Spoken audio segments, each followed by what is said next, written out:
Hey guys, welcome to another video by the Minecraft Nerds. This is Phoenix Star 117, and welcome to another video in KSP. Today I'm building a simple moon probe. As you can currently tell, I have tons of mods installed, but during this video I will not be using a single one. Everything is fully vanilla. As you can tell, I've already placed the small or the flat body pancake-like probe, and I put a SAS unit or module underneath and a battery. Also, as you notice, I have part clipping on. It's not really a cheat, but some people do take as a cheat. I don't think so, so I still use it. I go ahead when I put a generator and a communitron, because yeah, how it's gonna do it, and a bunch more batteries. As you can tell, I also have the 6, I think maybe 8 legs, I'm not sure, on it. I will end up making it just 4, but you'll know that later. A flaw I realized is that this isn't gonna be able to land very well. It's gonna land really heavy, so I ended up taking that bit off and messed around to see if I could somehow get a way to land. As you can tell, I have just barely put on the 4 legs, and I have just put on some of those engines. I believe they're the small Rockomax engines. I've put 2 fuel things underneath to carry the fuel for those engines, and now I'm trying to put on those pipes, but it didn't work, so I went ahead and put on one of the small fuel canisters, which I realized halfway in after I played that I actually put the wrong one on. Those are actually a modded one carrying deuterium or something, deuterium. But yeah, here I am. I'm naming it the tuber. Well, I can't really read from where I got, but it was like the tuber probe. And yeah, I went ahead and found out what I did wrong. Went ahead and found the real one because yeah. I think the next video I make with KSP, where I'll not be using mods, I'm going to make sure that I don't have any mods installed. So yeah. Yeah, I think most of the time I spent in the hangar was actually just me fixing and messing with the probe itself, trying to get it to work. As you can tell, I was thinking about adding solar panels from a mod that I have, but I fought against it and decided to just add more of those generators. Okay, so now it's time for the main body. So here's the large fuel canister. Put on a nuclear engine because they're the most fuel efficient, and plonked one of those. Yes, it looks hideous as crazy, but in KSP it works. In real life it wouldn't, but yeah. This isn't real life, this is KSP, guys. So now I'm building the main stage to get us up out of the atmosphere and in a small orbit, because I don't plan it on a full-time orbit, just enough orbit time to allow me to get to the moon real quick, which further in the video doesn't actually happen. Spoilers. And then I went ahead and added some fuel boosters to help the engine get up, because they're quite efficient on small vehicles like this. I put decouplers because I don't want the extra weight and the drag on the ship itself. And then I put on the Rockomax radial engine. Yeah, hopefully, well, as you can tell, I had to go through tons of pages to get to this stuff. But you guys, if you have the vanilla version or non-modded, won't have to worry about that. I added struts to keep it secure, because this thing's ugly as crazy. In other words, it's probably going to collapse on you in the first part. One of the main flaws I realized, or what I realized after I went to the first time I went to the launch pad, is I forgot a advanced SAS unit. Well, I was going to, all I have on this currently is the normal SAS module, which does not lock the ship in place when it moves up. But I went ahead and when I got to the launch pad, realized that, and then went back to the main. So yeah. This next part with me launching, I won't be commentating. It'll all be just showing off the stuff. Halfway in, I will explain some of the things that happened. But, yeah. So anyway, see you in a little bit.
Okay, I'm back.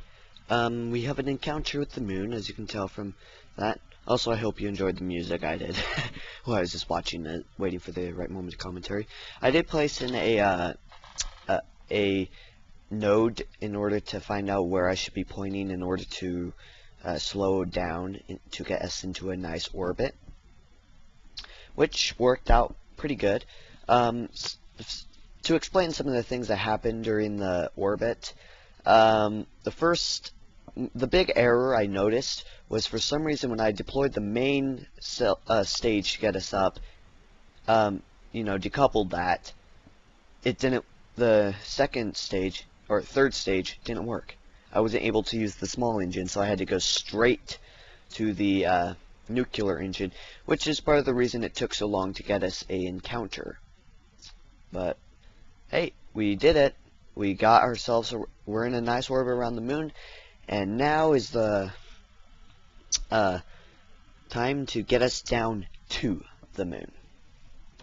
So here we go.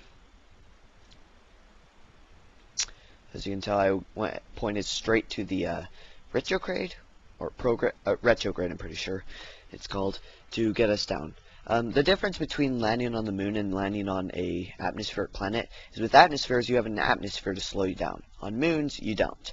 So what you want to do is you want to try and get the steepest angle you can get on moon landings, or non-atmospheric landings, because yeah, with atmosphere landings you want to go at a steep angle in order to make the most use you can out of the atmosphere in order to slow you down and save fuel. But with the moon, you want to go point straight down so that you have a nice slow flowing down and not a landing, not a sliding landing. So anyway, so far so good. I'm using the nuclear engine to try and get us to as slow as we can and trying to get us to go as straight down as possible.